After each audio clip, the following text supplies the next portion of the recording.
Mariners win 4-3. They improve to 13-12 on the season, and they take 2 of 3 against the Texas Rangers, which puts them back in first place. The first place battle continues. Only 137 games to go. Go over the scoring plays as we always do. Mariners get on the board first. Congrats to Ty France on his first homer of the season. To right field to score Julio Rodriguez. That makes it 2-0. Rangers bounce back in the first and get one back. Nathaniel Lowe homers to right center. That makes it 2-1. Rangers get another in the fourth with a Josh Smith homer. That makes it 2-2. But the Mariners get 2 in the fifth with a Luis Urias homer to left center to score Dylan Moore. 4-2. Rangers do get 1 in the seventh on a Marcus Semien single to score. I always want to call him Jeremy Langford, the old running back, but Wyatt Langford scores 4-3. But the Mariners hold the Rangers scoreless for the rest of the game, and they get a huge win. I'm sorry. I don't care that it's April 25th. This was a big win. The difference between winning this series and losing this series was significant to me. And I'm just going to be honest with you. I don't give a crap whether you disagree with me or not. I need to be liked on this one. I'm confident in saying that the Mariners needed to win this game, or rather a win here was so much more significant than your average regular season win. You went into Texas and you took 2 of 3. It's awesome. It's an awesome win. And I hate that I have to talk about negatives now. The biggest negative happens before the game. JP Crawford placed on the injured list with an oblique strain. It's funny. I don't think anyone had heard of obliques until a couple of years ago when it became a much more significant reason for placing guys on the IL. Anyway, it's a strain. He's going to miss at least a week, probably closer to 2. I hope it's a short-term thing because they need him. As frustrated as I can be by JP Crawford's defense sometimes, and we talked about it yesterday that he was not off to the best start, he was starting to swing the bat much better, and I'm confident enough in JP Crawford's offense to make up for the defensive blemishes. And it's worth pointing out that we saw a defensive blemish. Dylan Moore just flat out booted a ball. So that's big, and I'll be curious to see if this is a long-term injury, and I'm hoping it's not. They might need to go make a move, because I don't think Dylan Moore is a starting shortstop. Not in my humble estimation. All due respect to him, who he does have a double today, scores a run, has swung the bat pretty darn well. I feel a lot more confident with Dylan Moore being my utility guy. My top utility guy, but my utility guy, than I am in him being an everyday shortstop, which is what he's going to have to be, I think, for a little bit. Not my favorite situation. Other negatives, there were some real bad offensive games today. The Mitches were both bad. And unfortunately, not only was Mitch bad on with the bat, Haniger in this case, he was bad with the glove. Makes an error. Fortunately, it doesn't cost him. We'll talk about Luis Castillo in a second. He's scuffling. He is scuffling. Big Dumper had a bad day at the plate. I give Big Dumper a little bit of a pass, number one, how good he's been, and number two, I imagine he's still in a lot of pain after having that dental work. Thank goodness no foul balls end up hitting that dude in the face today. At least I didn't see any, because I can't imagine. It hurts anyway, but imagine having dental work done and then having that happen to you.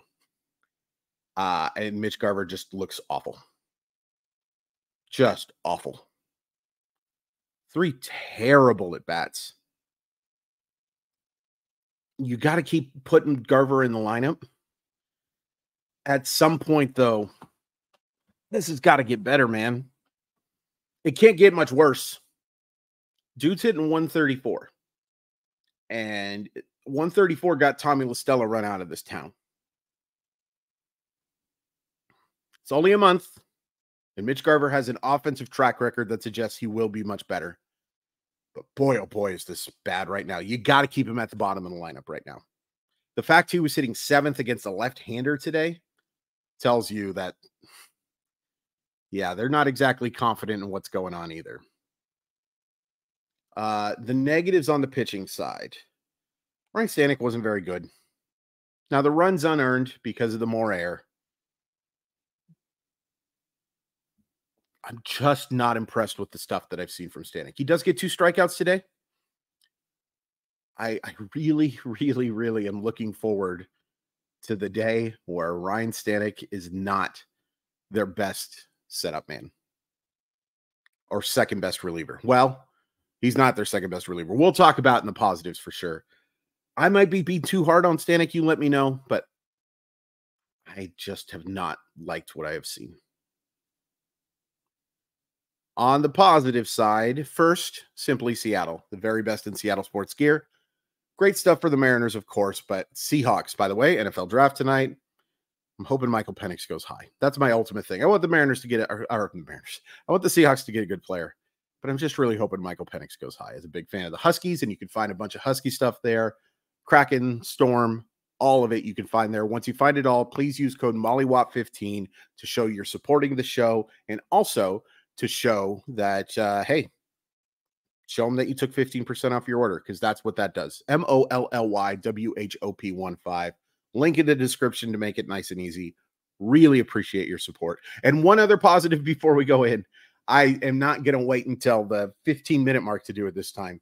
If you're interested, please hit join the Maya Y Enthusiast Club. I'm so appreciative of everyone who's joined already. We already have one video up. We'll have a chat on Sunday for members only. But again, keep in mind, everything I've been doing for free before remains free. I'm just adding some content. It's $5 a month. Totally understand if you don't want to pay that price, but appreciate those who do very, very much.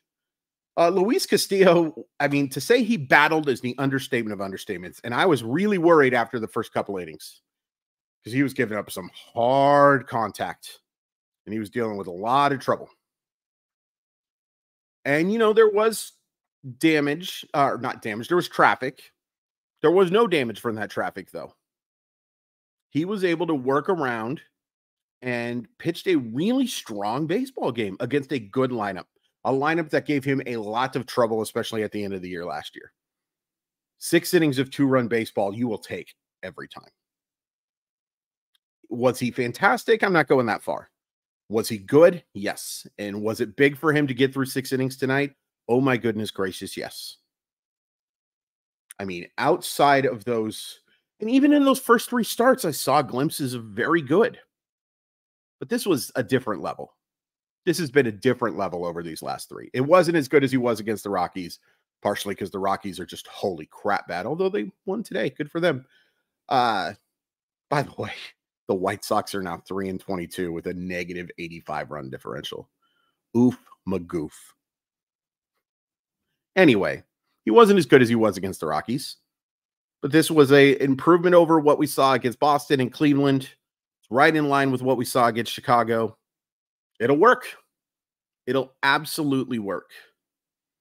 Andre Munoz, thank you, Texas, for being so aggressive. I don't know how good Andre Munoz stuff was today because he didn't really have a chance to show much of it. There were 8 pitches. And I get being assertive against him because it's probably the best route for success. You don't want to get into a 2-strike count against Andre Munoz. But you take a big risk there, and it didn't pay off for them at all. So good job by him. And Gabe Spire, phenomenal. Gabe Spire might be the best reliever on this team right now. And that's not really darning with faint praise, because Andre Munoz, for the most part, has been fine. I think we love to hate on the closer, but for the most part, he's been fine. But Gabe Spire's been better than fine. He's been excellent, and he was excellent again today. Kind of stinks that he needed to throw 23 pitches, and Stanek needed 27, by the way, so I would imagine those guys are not available Friday. But Munoz only needed to throw 8, so maybe you can get a couple innings out of him if you need it on Friday. I can't say enough good things about Gabe Spire. I don't think that we give enough credit to them finding this guy last year and making him not just a part of the bullpen, a massive part of the bullpen. So the pitching was good today. 9 strikeouts, just allow the 7 hits. Castillo walks a couple of guys, but I think for the most part was really strong with his command as well. But definitely had to battle. Definitely had to battle. And teams are going to have to battle against this Texas lineup. It's a good lineup. Offensively, Julio, a nice day, a couple of hits hitting at the top of the lineup. Be very curious to see what they do here. I would have Julio at the top of the lineup against lefties and righties.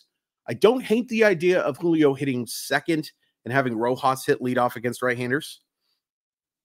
I just think there's something dynamic about Julio at the top of the lineup. Couple hits, scores a run, steals a base. Much better game than yesterday. Much better game. And for the most part, this is what we've gotten from Julio for the past, 10 games or so. Great to see Ty France pick up that first homer. Opposite field shot. I don't know how many parks that gets out on, but I don't care. It's great to see him drive the baseball. It give the Mariners that early 2-0 cushion. It's big. Getting out in front is big. You play so much more confidently, I think, when you have a lead, as early as it is.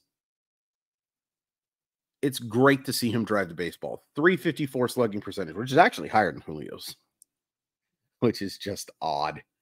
But it's great to see some long contact from Ty France, and good for Luis Urias as well. Luis Urias. Sorry. This is what he's been brought in to do, is be a lefty masher. And he did today. You look at the 179 average, not great. Up to an 803 OPS now. Much of it due to slugging. It's crazy how much the profile for Urias has changed since he was a prospect. This was a guy who was hit way above power. Way, way, way above power. And now he's power above hit. Baseball's weird. It's nice to see contributions from guys like that to get you a win. And I talked about it in the opening. I'll say it again. I think it's a massive win. I think it's massive to come out of there with a winning record, out of there with first place. Of course, there's a billion baseball games left. But I see the difference between this team when they're at their peak, when they're confident, and when they're not. I think we all have. We saw it last year, and it's a very similar team to last year. When these guys are up, they are up. And to be able to win 3 straight series, and with that third series win coming against your competition for the division. And folks, the Houston Astros are 7-19. There has never, according to something I just read, and if I'm wrong, I'm wrong. There has never been a team that has started 7-19 that has won a division. If there was anyone who could do it, maybe it's these Astros, just based on their unbelievable success over the last 7 years. But I think they might be done. And all due respect to Houston fans, I kind of hope so.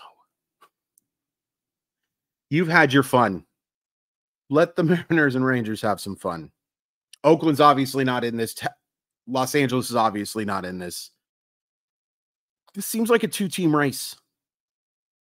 So every win against the Texas Rangers is going to be massive. And you took 2 of 3 in their home park. It's awesome to see.